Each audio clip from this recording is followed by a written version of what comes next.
ஸ்டாலினுடைய அரசாங்கத்திலே கடந்த 5 ஆண்டு காலமாக தமிழகத்திலே அவர்கள் செய்த விஷயங்கள் என்னவென்றால் வேங்கை வயல் சம்பவம், அடுத்தபடியாக ஆம்ஸ்டாங் படுகொலை, ஒரு மத்திய தமிழகத்தினுடைய அமைச்சராக இருந்த மதிப்பிற்குரிய ஐயா திரு பொன்முடி அவர்கள் இலவசமாக பெண்களுக்கு போக்குவரத்திலே கொடுத்த பஸ் என்ன பண்ணாங்க, அவங்களுக்கு ஓட்டு போட்ட பெண்மணிகளுக்கு முன்னாடி ஓசி பஸ் என்று விமர்சித்த அவர்களுடைய அமைச்சர் நீட் தேர்வு ரத்து, நாங்கள் ஆட்சிக்கு வந்தா நீட் தேர்வு ரத்து 2021 தமிழகத்தினுடைய ஆட்சி பொறுப்புக்கு வருவதற்கு முன்பாக திராவிட முன்னேற்ற கழகம் அறிவிச்சுட்டு தேர்தல் வாக்குறுதியை கொடுத்துட்டு வந்தாங்க. ஆனா 10 நாளைக்கு முன்னாடி நீங்க பேப்பர்ல பார்த்திருப்பீங்க, தலைப்பு செய்தி என்ன இருந்துச்சு, குரூப் 2 தேர்வுக்கு எழுத முடியல, குரூப் 2 தேர்வு எழுத முடியல, நீட் தேர்வை ரத்து பண்ணுவோம்னு சொல்லிட்டு இன்று ஏழை விவசாயிகள் பாமர மக்களுடைய குழந்தைகள் படித்து அரசு பணியிலே அமர வேண்டும் என்ற ஆசையோடு பரீட்சை எழுதுவதற்காக தேர்வு நிலையத்திற்கு சென்றவர்களை குரூப் 2 தேர்வை எழுத விடாமல் தடுத்த அரசாங்கம் திராவிட முன்னேற்ற கழகத்தினுடைய அரசாங்கம். இன்னைக்கு ஒட்டுமொத்த உலகத்துக்கே விஸ்வகுருவாக இருக்கக்கூடிய பாரதிய ஜனதா கட்சியினுடைய பாரத பிரதமர் நரேந்திர தாமோதர் மோடி அவர்கள் தலைமையில டெல்லியில ஏஐ மாநாடு நடக்குது.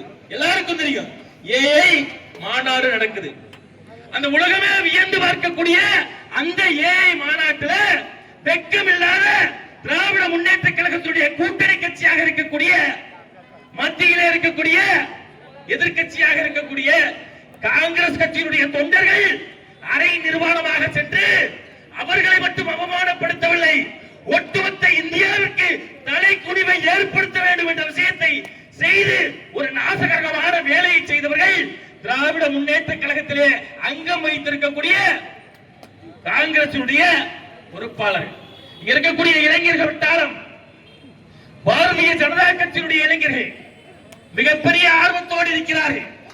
இன்று இந்தியாவிற்கே தலைகுனிவை ஏற்படுத்திய இளைஞர்களாக காங்கிரஸ் கட்சியினுடைய இளைஞர்கள் விளங்கி கொண்டிருக்கிறார்கள்.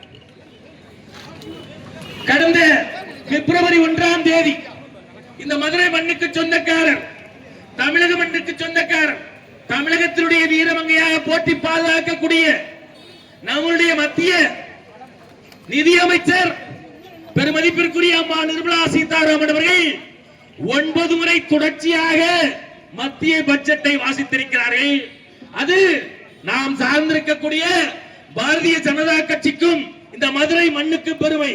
மதுரை மண்ணை சார்ந்த நமது மத்திய நிதியமைச்சர் நிர்மலா சீதாராமன் அவர்கள் ஒரு பிரதமரின் ஆட்சியின் கீழ் 9 முறை தொடர்ச்சியாக மத்திய பட்ஜெட்டை வாசித்திருக்கிறார்கள். கிட்டத்தட்ட 53.5 லட்சம் கோடி ரூபாய்க்கான மத்திய பட்ஜெட் அது. அதுல தமிழ்நாட்டுக்கு எதுவுமே கொடுக்கல, தமிழ்நாட்டுக்கு எதுவுமே கொடுக்கல அப்படின்றது திராவிட முன்னேற்ற கழகத்தினுடைய ஒரு பரப்புரையாக இருக்கிறது.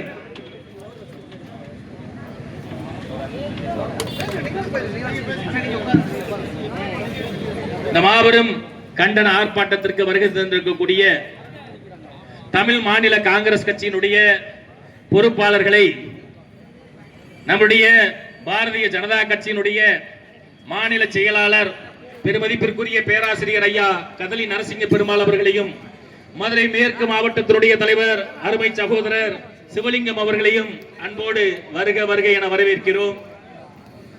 தமிழ் மாநில காங்கிரஸ் நம்முடைய கூட்டணி கட்சி. இந்தியாவினுடைய பிரதமராக 2 முறை தமிழருக்கு வாய்ப்பு கிடைத்தது.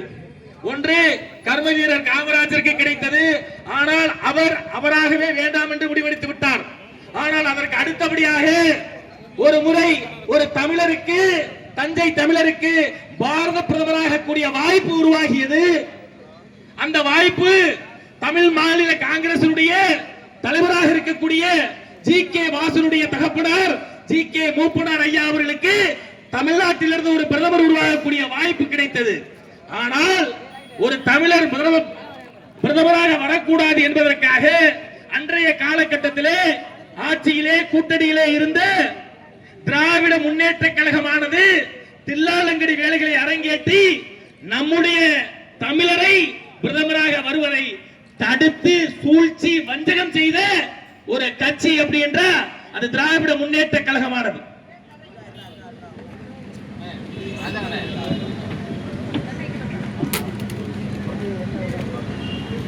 மத்திய பட்ஜெட்ல தமிழ்நாட்டுக்கு எதுவுமே கிடைக்கல, தமிழ்நாட்டுக்கு எதுவுமே கிடைக்கல அப்படின்ற ஒரு புரோபகண்டா எல்லா பக்கமும் போயிட்டு இருக்கு.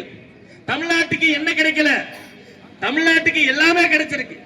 கடந்த 12 ஆண்டு காலமாக 2014 மே 26ஆம் தேதி இந்த பாரத தேசத்தினுடைய பிரதமராக நம்முடைய நரேந்திர தாமோதர் மோடி அவர்கள் ஆட்சி கட்டிலே ஏறும் பொழுது இந்தியாவினுடைய பொருளாதார நிலை 11வது இடத்தில் இருந்தோம்.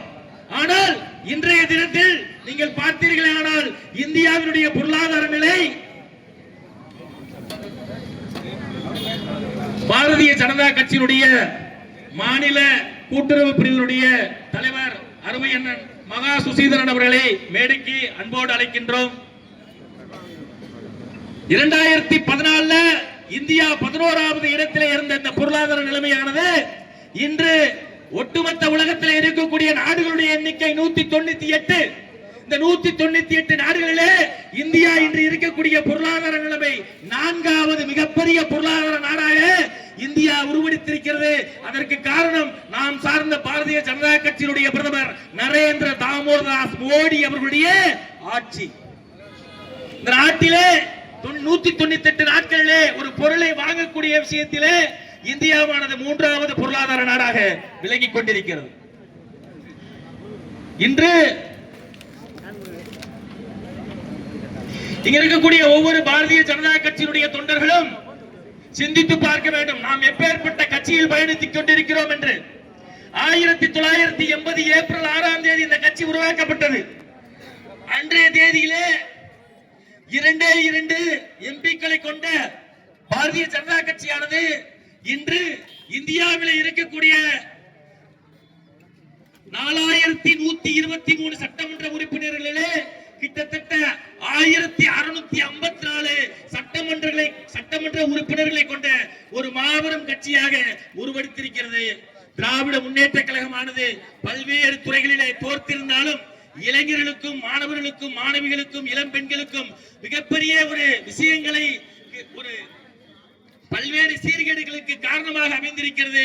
திராவிட முன்னேற்ற கழகத்தை அகற்றி வரவிருக்கக்கூடிய 2026 சட்டமன்ற தேர்தலிலே தேசிய ஜனநாயக கூட்டணியுடைய வேட்பாளர்கள் அமோகமாக வெற்றி பெற்று தமிழகத்திலே தேசிய ஜனநாயக கூட்டணியுடைய ஆட்சி மலர வேண்டும் என்று சொல்லி நல்லதொரு வாய்ப்பளித்த இளைஞர் அணியினருக்கு என்னுடைய மனமார்ந்த நன்றிகளை தெரிவித்து விடைபெறுகிறேன். நன்றி, வணக்கம். பாரத் மாதா கி, பாரத் மாதா கி, பாரத் மாதா கி. ஜெய் ஹிந்த், ஜெய் ஹிந்த்.